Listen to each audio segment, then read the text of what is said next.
Hello and welcome to Raising Those Spirits. I'm Steve, And I'm Sam. and this is episode 13. Ooh, so Halloween spooky. Halloween ended up on episode 13, which works, Did we plan that? Obviously, we did. obviously. Obviously. We think very far ahead of this podcast. We thought, yeah, like 2 years ago, or whenever we were initially kicking around this idea, we're like, oh, we'll make sure that Halloween is episode 13. And here it is. Yeah, it worked. Totally our Perfect. plan. Anyway, Yeah. what's new, Steve? Um, what have I been up to? So I talked back in our speaking of episode 13, back in our early episodes, I was talking about putting in your pumpkin patch so you'll have it for Halloween because you got to start back in like February, March. That's right. We did talk about that very early on. And we're there. We're at a pumpkin reaping season, and all my pumpkins died this year Oh no!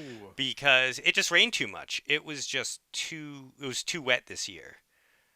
We have like record rainfall, and a lot of my stuff died, so I had to go out and buy pumpkins. But I didn't want like big pumpkins. I wanted a ton of like little sugar pumpkins, like the ones that are the Hmm. size of like yeah, a little bigger than a softball.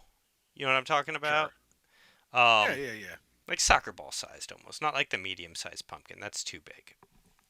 And because I like to line, we have the old stone colonial wall across the property, and I like to do like a ton across that and stuff, put them all over the property that way, and it's a lot more affordable if you use sugar pumpkins.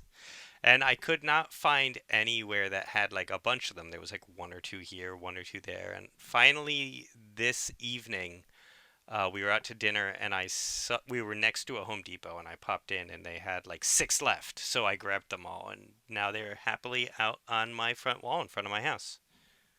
Oh my goodness.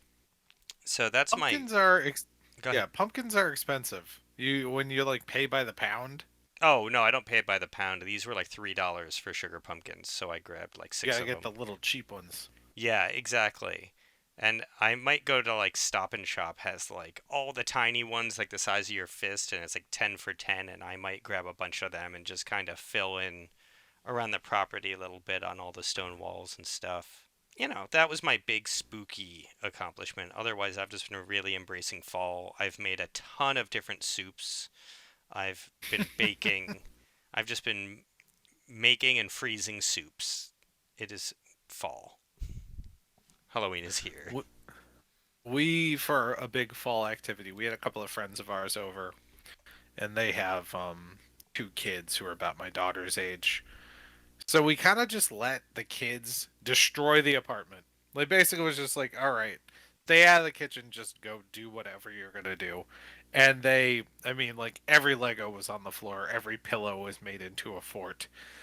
Like the apartment, like we had to yeah, we had to pick up everything when they were done. But the trade-off was the four adults got to just bake for a whole day, and we ended up making an apple pie, um, an apple crumble, and a chocolate pudding pie, and it was great. That is great. I cannot highly recommend this enough. Just get your kids distracted and just spend the day baking. It was glorious. The apartment smelled like cinnamon.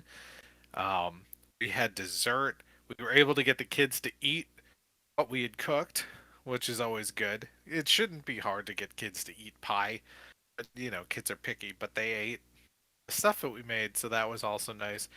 So it was a real worthwhile day. I could not.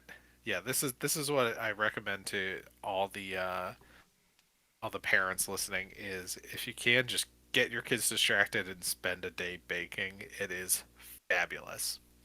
What are you drinking this week, Steve? Okay, so I had a drink all picked out that I was actually excited to make, except it can work for a lot of other topics and episodes, so I put a pin in it because tonight we went out to dinner, kind of an impromptu go out to dinner, and so they have their fall cocktails have rotated in, Mm. and they had one called Nightfall, which I thought was Halloween appropriate, and Mm. also thought it looked delicious, and it was. It is dark rum, fig and thyme simple syrup, and ginger beer. Ooh, Yeah, it was really good. ooh, that sounds really nice. Yeah, and they did that thing where like they stirred the thyme and fig syrup into the ginger beer and then kind of like poured the rum on top and let it like float down into it so you had that like gradient look. It was a very delicious drink. I do recommend buying it because I think finding or making fig and thyme simple syrup would probably be time consuming and awful, but if you want to, it's worth it. Okay, so that would be time consuming, but a 2 month cake, that's worth it. I bet you could make a simple syrup pretty quickly. I think you could do it, Steve. I mean, probably. I have a fig balsamic that's really good. There's this balsamic company there's this company in Jersey that makes all these different vinegars, but they're like really light vinegars and they put them in you get seltzer and then you pour a little like a teaspoon of this vinegar into the seltzer and almost make it like a flavored seltzer. And it sounds gross, Hmm. but they made me try it at their stand at this farmer's market and it's delicious. So I do. Oh, Hmm? I said, oh, I mean, it didn't sound like it was gonna be It good. everyone we've given it to, they're like, I don't want to drink this. And then they drink it and they're like, oh, this is actually delicious. Hmm. And so I do have a fig balsamic that I might be able to like jigger into a fig and thyme syrup that I can do something with. Because I feel like the ginger beer will be strong enough to get rid of the tiny bit of the vinegar, but Hmm. keep the fig. I don't know. I could work around it. You could do it. But yeah, that's what I've been drinking. What are you drinking? Well, I don't have one of these in front of me because I didn't have time to get the ingredients. I bet I actually could. I bet I do have all the ingredients in the house. Not important. So I'm going to talk about one of my favorite drinks from college. This was our house drink in college for my senior year house where I lived with. It was gross and I lived with a bunch of people, but it was a lot of fun. We had this really creepy basement I in the remember that house. basement. You do? Yeah, yeah, yeah. I remember you when you came to visit. Yeah, we called it the murder basement. And the signature drink of the house was the murder basement, which was a strawberry milkshake with chocolate on the bottom and then whatever alcohol we had available. At the time, probably rum. I feel like we drank a lot of rum at that house. Um, and it was great because essentially it's a strawberry milkshake with chocolate and booze in it. So, absolutely, it was, one of my favorite drinks in college. And I'm inspired to talk about it now because I think it was pretty Halloweeny, being the murder basement. The basement being represented by the chocolate at the bottom, the murder being represented by the red of the milkshake. Um, and I think time to make one of those again. Definitely, fond memories of that drink and that disgusting bungalow. We had fun there though, right? Yeah, no, I remember when we went to your house, like the first thing that you did was like you have to see the murder basement.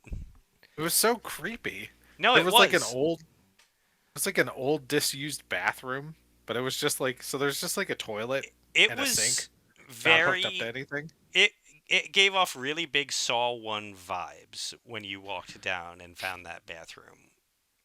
Mm-hmm. That is the first thing I thought when I saw that bathroom. No, the Saw one. I know of Saw one. I haven't seen it, but I know what you mean. Yeah, it Yeah, definitely had Saw one vibes.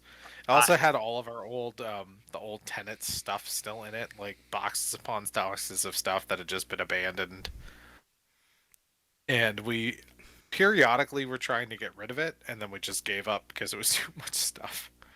I a lot of people have claimed they've had murder basements, and yours is the still to this day the gold standard for what I judge other murder basements by, and Oh yeah. very few live up to it. It was so creepy. I remember one time we had an electrician come in because the wiring in the house was atrocious.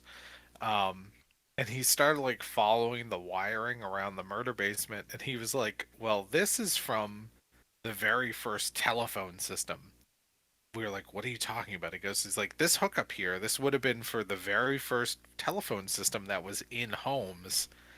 And it looks like it's still here in use in this house. This would have been back in 2006, 7. 2007, but still like a century after telephones were invented. He goes, and you have wiring running through it. It's like, this is not safe. This is not good. This is not safe at all. Anyway, drink a murder basement. Strawberry milkshake, chocolate, whatever booze you have on hand. Okay. We watched three things this week that we Oh, talked yeah. about last week. What would you like to start with? Why don't we start let's go chronologically. Uh, So, yeah, so, after me- last. okay, Mhm. go ahead. Oh, I was gonna say. So after last week, we watched a bunch of previews for Halloween specials. This week, we watched a couple of those Halloween specials, and we're gonna share our thoughts on them. So, chronologically, in order they were created? Yeah, yeah. Okay. Chronologically in the order they're created. So, Mad Monster Party is up first. 1967 was the year. hmm So this Mad Monster Party, it's a Rankin and Bass production. Those are the same people who did like Frosty the Snowman. Rudolph the Red-Nosed Reindeer is claymation. Yeah, those claymation movies that were popular back in the 70s, that still get played today. The stuff that inspired Elf. This was their big Halloween movie, that does not get the same sort of recognition that the other holiday specials that they put together still get. You don't see this one on television anymore. Yeah, and honestly, for good reason. Wow, I was so disappointed by this. I I really thought it was going to be cool. My notes on this are they start off really positive and optimistic, and they just go downhill so rapidly. Like, Yeah. So to give everybody an idea, the plot of this movie, it centers around Boris Frankenstein, who's played by the late great Boris Karloff, um, and he's inviting all of the world's greatest monsters to the Evil Island, Island of Evil. I don't remember the Evil Island, for a big monster party. So it's going to be like Dracula, Wolfman, Invisible Man, Hunchback of Notre Dame. They're all coming over, and he's going to name his nephew Felix his successor. So basically, he's handing over the reins of being like the boss of the monsters to his nephew. who is a And human then and is who's not a human? involved in this at all. He works at a pharmacy. He doesn't even know Right. monsters exist. That's a big plot point. It is. So yeah, that's the plot of the movie. Then certain monsters want to stop this handoff, and they want to hand off control of the monster group. I guess. I guess whoever's in charge of this little clique of monsters. Would they'd rather have Dracula, let's say, running the show, so they don't want Felix to take over. Here's the thing about this movie. I have a couple of different things because first, tried watching it with my daughter. I thought, oh, she'll get a kick out of this. It's not too dissimilar animation style from say A Nightmare Before Christmas, which she really likes. And we got halfway through the opening credits, and she was like, "Nope, I'm done. This is too scary. I'm not watching this." And then we ended up having to watch A Nightmare Before Christmas, which again, she loved it. But that meant after A Nightmare Before Christmas, she went to bed, and then I had to watch a Mad Monster Party by myself because my wife didn't want to watch it. Um, I remember watching this movie. I was watching it, and I go, "Man, it's an hour into this movie, and they're just getting to the island now." And then I looked, and I was like, "No, this movie has only been on for 20 minutes." Yes. Oh, this Yes. was such a slog. I really liked it for like 3 minutes. I was like, this is a really cool opening. The is like awesome stylistically. And It's then beautifully creepy animation. and like it even loses that rapidly. Like the beginning was like so honed, and then it seemed to get rougher. Like Yeah, I feel like they started giving up you know how the partway opening, through. it's almost like they had concept was the opening was like their proof of concept, so they went 110% on it. Hmm. And then they got funded but only like 80%. They're And like, quality went away. Like you know how the openings of some shows have much better animation than the actual show? hmm. That's what it felt like. No, I agree, 100%. S- Yeah, I noticed as the movie went on, I'm like, they're not animating the mouths as much. Like they're putting less and less effort into that. I actually noticed the exact same thing. About halfway through, I was like, what happened to your mouths? Yeah, it's like you're not. It's not. It's not being in sync. Okay, so well, yeah, it. There's the plot. The plot's pretty thin, and again, this is a children's movie from the 1970s. Yeah, Could not it's keep my daughter's interest. Um, same with my son. I know he's younger than your daughter, but usually, like, he's pretty good with animation, and he was just like literally clawing to get away from this. Not out of yeah, like fear, just out of abject boredom. and nothing happens in it. Like these big periods of time. Like the movie had no right to be an hour and a half long. I There realized was it wasn't like a TV special. It was. I think it was actually theatrical release. It had no right to be as long as it was. there was too much dancing. That's in my notes. There is way too many dance sequences. Yeah, there was a lot of music in it. Like it's a musical, so every now and then they would bust out into song. It wasn't every The now and songs then, are though. It was at least like 5 times, and they went on for about 5 minutes each time. That's 25 minutes of movie. yeah, the songs were long. The songs are dated too. They feel very much of that period of time. Oh, yeah, that's one of my notes. I was like, this is a bit dated, also very predictable, back to you being like, the plot is very thin. I was like, but I'm old, it's for kids, but it is a slog when you're an adult. Yeah, it just felt like they weren't really trying with it. The It felt like we have to fill a certain amount of runtime, so we're going to put these characters together in scenarios, and they're really just talking to each other. It never really felt funny. It had Phyllis Diller in it, and Phyllis Diller is funny, and she didn't have a lot to she fell do. It was flat. Yeah. She was so flat, and Well, when again you because put she's everything we just talked about together, it's like it's bad to watch. So we just talked about how the animation got progressively worse, but they didn't stop breaking into song and dance. And when no, you've stopped caring about the animation, the dance sequences become really rough. It could have been like, look at this cool stuff we can do with stop motion, but it wasn't. It was like, oh, this is hard to watch. This isn't yeah, good.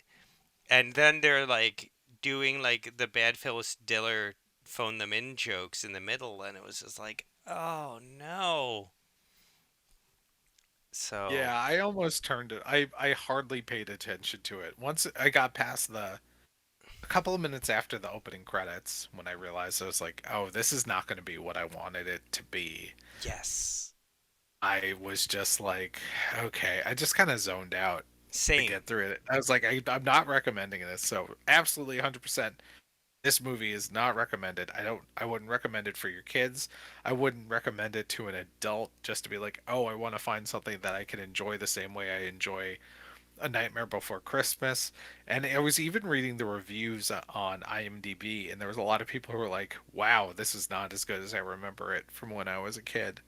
I do not think there's just not enough to redeem it. The first 10 minutes are fine. Yes, I really enjoyed up until the main character like gets the letter to leave. Hmm. And then it like once they board the ship, it's just over. I was like interest rapidly fading. Yeah. It would take here's what you need here's what somebody needs to do. If you take the animation and you cut all the audio and you recut it into something better, you could, there's enough in the animation I think to salvage it if you cut it down to a half an hour and redo all the audio so it matches the mouths better. I don't know. That'd be an interesting project. Also, it really got dated one time when the main character slaps his love interest. She Yeah, she shows that doesn't fly. she shows the barest amount of emotion. She's like, things are getting pretty tough, and he's like, you're hysterical, and he just slaps her. And I was just like, whoa, we can't do that anymore. And then she was like, I'm into that. And he was just like, she's even more hysterical. And he slaps her again. And then they just start making out. And I was like, oh no. So, Yeah, there were a couple of things that came off a little misogynist. That's yeah. very misogynistic. That's problematic. But there's a couple of other.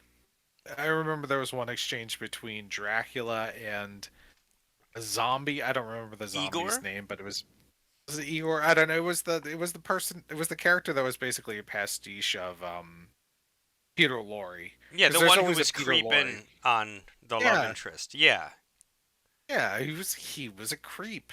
And there was other characters who were kind of encouraging him, like, "Oh, You they should never have been give you with what her. you want. You should be Yes. with her." I'm like, "Oh my god, you freaking incels! No, this isn't okay." I made the same note. I made the exact same note. It was so uncomfortable. Yeah, check minus made me uncomfortable. Yeah, And to harken back to the first episode, if it makes me a middle-aged white man uncomfortable, it's bad. it's Like, bad. Mm-hmm. 100%. oh god. So, do we need to dwell on this anymore? I No, I I said we move past it. Don't. If you're not already a fan of Mad Monster Party, don't bother with it. It if is. if you insist on doing anything, honestly, the trailer is just like the first 5 minutes, and it's awesome. Like it's just like Yeah, if you're looking for like a cool, creepy little Dr. Frankenstein in his lab claymation, do the first 5 minutes, turn it off. That's it. definitely don't pay to rent it like I did. Not Yeah, worth I'm $2. really, really happy I found it for free online. Uh, because Yeah. that's the thing. I kept digging. Like, it has to be somewhere. It's 1967. It has to. Copyright is up on this. How can I not find it for free? And that made me think to go to the archives and like the library and like where they store things that copyright has it gone. And then I found it for free. And I was like, thank God I didn't spend $4 on this. Yeah, what yeah, I'm in a I have a horror movie club, me and a couple of friends of mine from college, and we pick um horror movies that we make each other watch and then we discuss them. And the Halloween theme is Halloween specials. So I was like, "Oh, cool. I'll watch this and this is going to be my pick for Halloween specials." And again, I got 20 minutes into it. I'm like, "Nope. I'm not going to ask anyone to watch this These terrible are my movie." friends, not my It's enemies. like I like them and I want to have a pleasant discussion and I'm not going to have them watch Mad Monster Party. I will say one of the bizarre things about this movie is that Boris Karloff played Dr. Frankenstein. Hmm. And then Alan Swift did every other male voice in He the did pretty movie. good. I didn't realize it was one guy doing like Hmm. literally about 10 voices, maybe more. Um, he does a lot, and they are all distinct, different voices. No, he did it. I mean, yeah, I won't deride that. The acting, The the writing range was of the voice bad, work. but his range was really good. What else has Alan Swift did? Now I'm looking Alan him up. Swift, okay, so he was the main character in Howdy Doody Time. He was Howdy Doody. Oh, Yeah, okay. the So, Howdy Doody show. He did. mhm. He was Phineas T. Bluster, Howdy Doody. A lot of the people in that. He was also the narrator in Where the Wild Things Are, the animated short. He was Mm. every voice in the Tom and Jerry cartoon. So he was like the Tom and Jerry owners, didn't talk. uh, Oh, the everybody wasn't. the owner, the narrator. Tom occasionally will say something, usually just scream, but I think Tom talks like once or twice. Um, but yeah, the narrator, their owners, like the cops, you know what I mean? If they needed a voice for Tom and Jerry, they called him. And he also did Courage the Cowardly Dog at the end of his career. All right, Yeah. Courage is good. So, we know him from a lot of just random things from and if there was like a holiday special on TV, it looks like he did that too. Sure, because he probably worked with Rankin and Bass on a And lot of different projects. yeah, so like just looking, he does all the Christmas specials, he does, all these different other holiday specials. He just that seemed to be their go-to guy when you only want to pay one person. All right, way to go, Alan Smith or Swift. Alan Swift died back in 2010. Good for Yep. him. Rest in So peace, he was Alan good. Swift. Rest in peace, Alan Swift. You were a good part of a terrible movie. Yeah, let's bury it. Let's move on. All right. All right, what else did we watch? Okay, so the second movie we watched, we also talked about last week, The Halloween Tree. Now, this was a trip. Did you like this? I don't know. This is Hmm. this is the one of the three things we watched this week. This was the one I didn't try and get my kid to watch because I thought it was a little bit too adult. And I think that's true. Yes. This was dark. This was dark. So this 1993. how would you describe the Halloween tree? Because I'm a little bit at a loss to describe it. I feel like this would have been something they showed us in like fourth or fifth grade to try and be cool but educational. It straddled that weird line. Does that make sense? Yeah, no, that makes sense. And so I think the animation in this, especially the opening animation, was gorgeous. It was awesome. It was Hmm. painted like a storybook. Hmm. So I was immediately like, "Oh, this is really cool." And then it progressively lost me more and more the longer it went because again, I was like, "Oh, this is still going." It had a lot This of one is this one's a little over an hour. It's shorter than it a Mad felt Monster longer Park. to me. Uh but I It was did also with we watched it on Tubi, which had commercials. I watched it on Tubi and there were no commercials. It was What? weird. I didn't Oh have a single man. commercial. I kept waiting for them. Oh, all right then. I Tubi's watched. a great service. Yeah, Everybody Tubi is. get Tubi. It's amazing. See, I went to their website and watched it.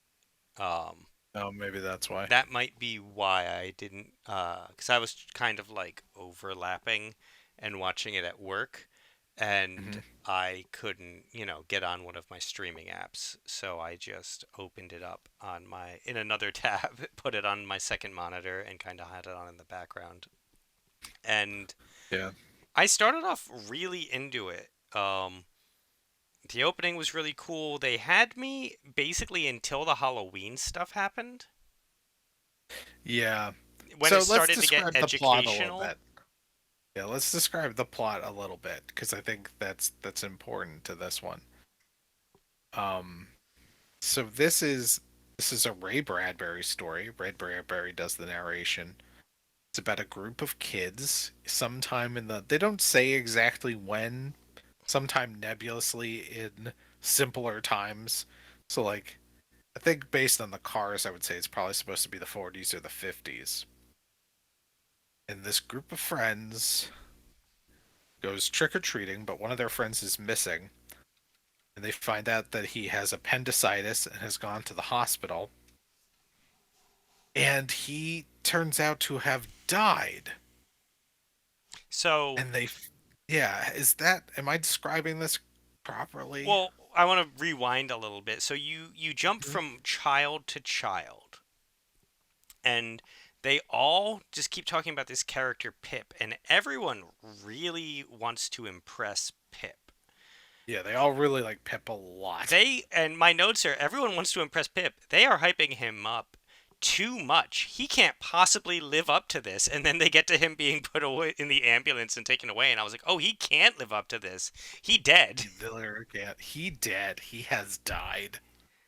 Um and so this movie was based off of a 1972 novel. So it could have been late 60s early 70s when this was taking place as well.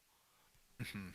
I was just going off of the design that they did of the cars. Oh, I don't think it's absolutely. particular. I think it's a pretty anachronistic, just overall. But yeah, so then they they go to the hospital because clearly this is a prank. Clearly your parents will let you act like you are dying on Halloween. And they see his ghost running through the woods and they have to follow it. And they're like, "Well, it's clearly him." And they're like, one of them's like, "He's see-through." And they're like, "It's just the moonlight because the moonlight does that, Sam." Yeah, the moonlight makes you see through. Yeah, I was like, I don't know, kids. That's a ghost. Yeah, so they end up at this creepy old Adams family kind of house Like you do when you're running through the woods. where Mr. Moonshroud lives, who is voiced by Leonard Nimoy. Yep, you got some big names in this movie. Yeah, Andrew Keegan is one of the kids. Who's Andrew Keegan? He was in 10 Things I Hate About You. He was the model that the girl from that Nickelodeon show is trying to date. The girl from Alex Mack? Yeah, Oh, alright. Go yeah. Alex Keegan. Yeah, he 90s heartthrob Alex Keegan was in was the voice of one of the kids. But anyway, they break into Leonard Nimoy's house Like you do. for no reason. I mean, I don't think they know Pip's in that house at that point. I thought they were chasing him into the house. They chased him up the stairs, but like then he disappeared and they were like the logical conclusion is to enter this home. Yeah, oh, the kids are dumb. So, honestly, this is when the movie started to lose me. It was such a like a drastic tonal shift. Sure. Because it started getting, because again, it gets It really gets dark. It's dark not like a really fun. quick. Yeah, I thought it was like, oh, this is gonna be a fun, like, little adventure about Halloween. But it's like, no, their friend is dead. And they're Like, chasing he his is. spirit through time to try and get back like a pumpkin. Yeah, so, okay, so again, the plot of this strange thing. The ghost steals a pumpkin from the Halloween tree, which is a tree that's covered in jack-o'-lanterns, which looks really cool and is definitely something I want to try doing one year. But that's neither here nor there. Which pisses off Leonard Nimoy, and a little ghost boy like ends up traveling through time. It's a very strange story. And the whole group of them, including Leonard Nimoy, have to chase Pip and his jack o' lantern through time. And as they do, they learn about different Halloween traditions throughout time, or just spooky spiritual traditions, because it's not all Halloween. It's the Exactly. origins of all of their costumes. So one of them's a mummy, so they go to Right. ancient Egypt. One of them's a witch, they go to like medieval Europe, etc. So it's kind of just a history lesson on like where does that traditional witch concept come from? Where does your mummy come from? Where does, the skeleton stuff come from? So that's where it's kind of like that borderline. You'd watch this in school and call it educational if you had like a fun substitute. Yeah. And there was too much. It went on Yeah, there's too, a lot happening. and it got progressively darker where like every single place they go, Pip's soul is like in danger and they have to save his soul again. And there was only 4 kids in this. In the original book there was 8 kids. I can't imagine having to do this 4 more times. So, if if it was if the structure was different, let's say let's say this was structured more like a um Magic School Bus episode. Let's say you have a double length Magic School Bus episode about the history of Halloween, where everybody's going on a fun magical adventure and it's just about going from location to location to learn a couple of tidbits about that culture's spiritual spooky holiday or whatever. Or like, oh, we're all gonna learn about our costumes. We're gonna go different. I think that could be a lot of fun. This was a total drag. This was a huge drag. I think you're exactly right. This should have been episodic. Yeah. There was tangentially related. I grew up in like a really, really church-oriented household. And one of the VHS series that I had, it was called The Greatest Adventures, Stories from the Bible. And the three main Mm. characters were like these child archaeologists that on a dig fall into like a time portal. And each episode, they're at a different point in the Bible at like a major event. So, like, you know, Noah's Ark, David and Goliath, that type of stuff. And each episode, you kind of get to experience that story, that biblical story targeted at children, so you can learn about it and how it happened and kind of be fun and cool. And if they had taken that route, I think it actually would have worked. Do an entire episode about like learning about the witches, not just like a weird dark history summed up in like 10 minutes. Do a full Egypt episode. You know what I mean? Mm-hmm. Like I Yeah. completely agree. The format they chose just made everything bad as opposed to risking having like a bad episode. Yeah. And it's like I never could tell if Leonard Nimoy's evil Doctor whatever his name what was his name? Dr. Mudvayne? Dr. Moon Shroud. Moonshroud. Not a Mr. Mr. Moundshroud. Oh Mound my Shroud? I god. thought it was pronounced like I know it's Mound Shroud, but I thought it was Moon Shroud. You know what I mean? Like Oh MOU. sure. I don't know. Moons. Could be Mound It's Mr. Shroud. Moon. It's Leonard Nimoy being a jerk. So Galvatron over here. Galvatron being a jerk to kids. Yeah, I was like, I could never tell if he was like working with them or against them. I guess ultimately against them because he's trying to get Pip's soul. I think he's supposed to be the devil. I think He's the he's the devil or Grim the Grim Reaper. Reaper. I think he's the Grim Reaper. Right, because he is after Pip's soul, and I think they think he's gonna help. Like, oh, we're gonna get Pip, and he's gonna be okay. And he's like, no, I'm just trying to get his soul. His soul is mine now. He's dead. It, you know, a spoiler alert. The end of the movie. This is how it concludes. They finally catch up with Pip's soul, and Moonshroud or Leonard Nimoy, whatever you want to call him, is like, all right, time to come with me. You're going to the other side. And the kids all say, they all put up their hands and they say, I'm going to give you 1 year of my life to save my friend. So all 4 kids say, yep, I'm handing over you a year from the end of my life. Leonard Nimoy, let our friend live. And Leonard Nimoy takes the deal. So, first off, again, way too dark. Way too dark for something for kids because they're all just like just giving up portions of their life. But also, does that mean this kid is only going to live for another 4 years and then just suddenly die? Because they're only giving him 1 year.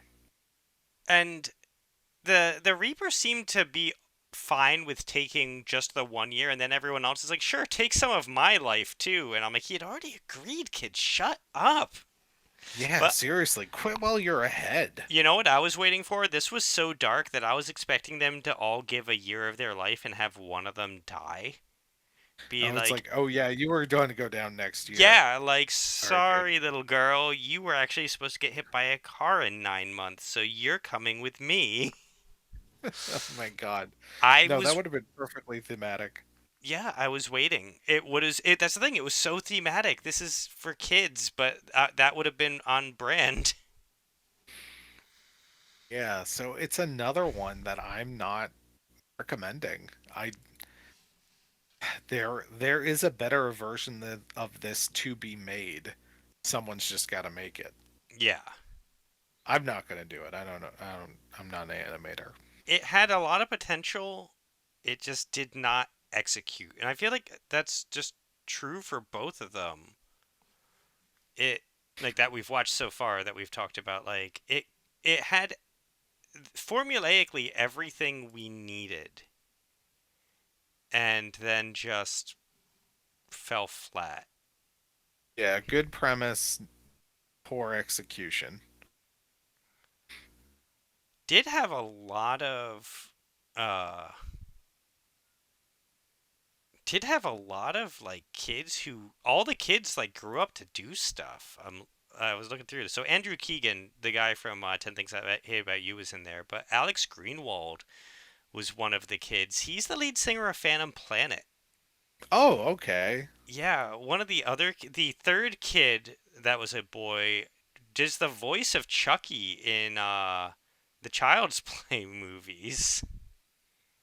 But no, that was Brad Dourif. You know, he does like the What do you good mean? guy doll voice, like the actual Oh, doll voice. oh, like okay. So the voice of the electronic doll, not the Yeah, ghost not of. the actual evil one, but like the actual like doll, the Tommy doll that he takes over. Oh, okay, that's cool. So when it's actually doing the right voice, that's one of the kids. Just lots of like weird little like these kids were all in like everyone in this was big except for the girl. The girl did nothing. Ooh, But take that. take that girl. And I don't know about Pip. Annoying, annoying Pip. But yeah, no, Yeah, he didn't seem that great. He didn't seem worth. it looks like he grew up to be an editor, like a big editor. Married at First Sight. I'm now also on his IMDb. I don't Yeah, know he any of does a these. lot of editing. All right, steady work. Yes, Good for steady him. work as lead editor, so good for him. All right, nice. Well, should we move on again? Please, I Hopefully to something never we enjoyed. ever want to watch or talk about the Halloween tree again. My wife listened to it. She was working late. My son was down. I kind of put this on, and she was like, "This is painful." Uh, so Yeah. Again, I will build a Halloween tree with jack-o'-lanterns. I thought that looked really cool. Oh, I will not watch this movie again. correct. Okay, cool. So the third movie we watched was the Muppets Haunted Mansion, per your recommendation. Hmm. I liked it. This was great. Yeah, it was the first of the three that I watched, so I went in Mhm. on a high and then just dropped low. I kind of. I'm actually glad I did that because I would have been dreading watching this by the time I got to it, and I might not have enjoyed it just on principle. So the premise of this, it's the standard haunted house fare. Gonzo needs to spend an entire night until sunrise in this haunted mansion to win a contest. Is it even money? Yeah. Oh, I think it's. I don't remember. Oh, that's bad. Yeah, well, Gonzo has to spend the night in the haunted mansion. He's trying to find out what happened to a magician who disappeared there 100 years ago. And strangely, he's with Pepe instead of his best friend the rat, which I actually looked up and found out why. Oh yeah, But they fired him, didn't they? no, he's like one of the head producers now. He got Oh. promoted and he's really busy. So they focused on the people in this. So a lot of the puppeteers don't just do Muppets, they also do Fraggle, they also do Sesame Street, you know what I mean? And a lot of them are tied up on both of those properties right now. So they actually couldn't get a lot of people for long for this. That's why there's a lot of quick cameos. Hmm. And the guy who does the rat, sorry, he didn't get promoted. The Pepe got promoted to head producer. So Pepe is getting more action because he's the boss now. And Oh, okay. the rat, his puppeteer is one of the head puppeteers, I think, on Sesame Street now, and just couldn't do a full movie, basically. Oh, okay. So he didn't get fired. He's just he's taken over a lot of responsibilities over on Sesame Street. And just couldn't do it. But it was still the whole time I was like, where the hell? Why is Pepe here? Yeah, I heard that Pepe's gonna be the new Gonzo sidekick Yeah, going forward. yeah. That's because again the guy who plays him got a big promotion and gets to make those decisions. And that hell, who knows? Maybe that's why the guy who plays the rat got so much work on Sesame Street, so he couldn't come back.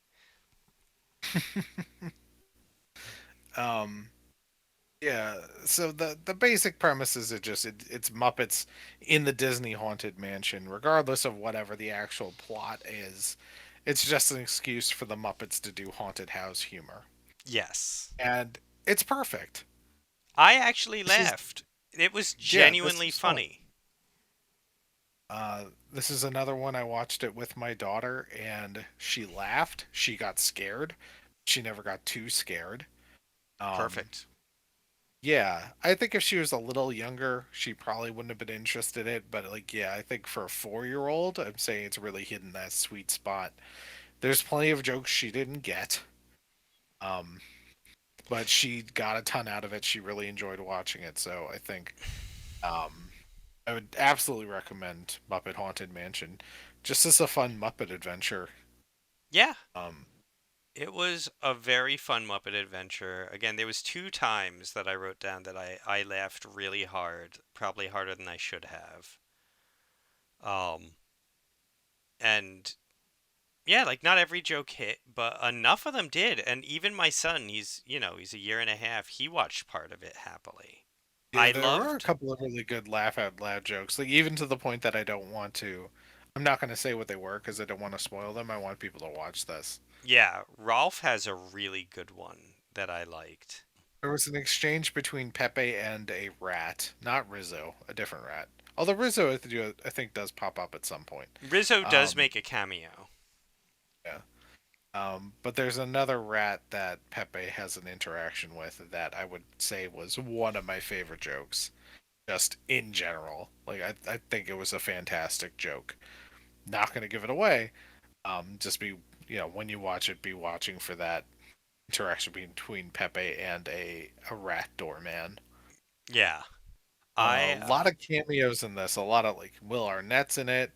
Yvette Yvette Nicole Nicole Brown is Brown. in it. Aaron Cross.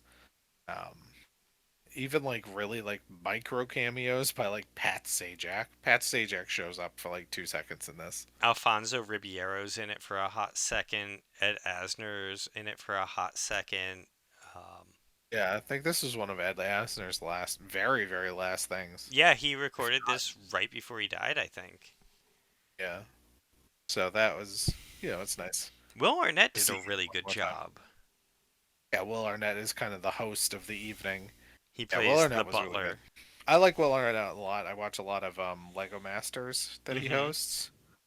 Um, and I love Lego Batman. He's like the best Batman. Lego Batman is funny.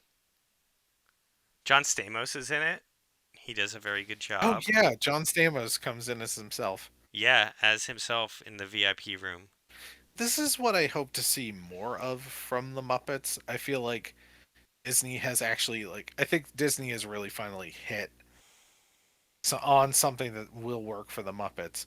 So for like if they do more holiday specials in this vein, like why shouldn't we get a Muppet Halloween special every year? Why shouldn't we get a Muppet Christmas special every year where they're playing with these in this sort of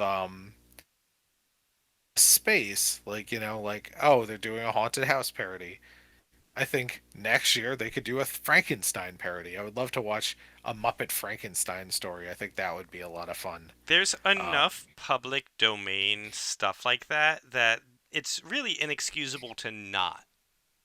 Like that's a great idea. I would love yeah, to watch the Muppets tackle Frankenstein with like Bunsen and Beaker as Dr. Frankenstein and Igor. that'd be fantastic. That Like there, it writes itself. yeah. Like no, you could fill an hour doing that. Make Of like Sweetums Frankenstein's monster. that'd be so good. It would be so good. It would give some of the like the secondary and tertiary characters time to shine as well, which would be fun. You could totally do a Dr. Jekyll, Mr. Hyde. You could do a thing where like one Muppet is Dr. Jekyll and a completely different Muppet is Mr. Hyde. No, Absolutely. no. There's so much you could do here with doing Muppet Halloween specials that I hope. I hope this hits. Like I hope this gets enough views that they say, "Oh, we want to do more of this." Because since Disney or since they brought back the Muppet movies, they did the Muppets a few years ago, then they did Muppets Most Wanted, then they tried that primetime TV series that didn't last. I think it got canceled after a season. Um, they've had some stuff on Disney Plus. It just feels like they haven't found their footing in the last couple of years. But it's like here it is. This is it. This is what the Muppets should do. Yeah. God, yeah, you could do the Wolfman, and whoever is the Wolfman, they just turn into Ralph. Oh, that's yeah, Just get replaced perfect. by Ralph whenever they transform. You just pop Ralph in. Now you're Ralph.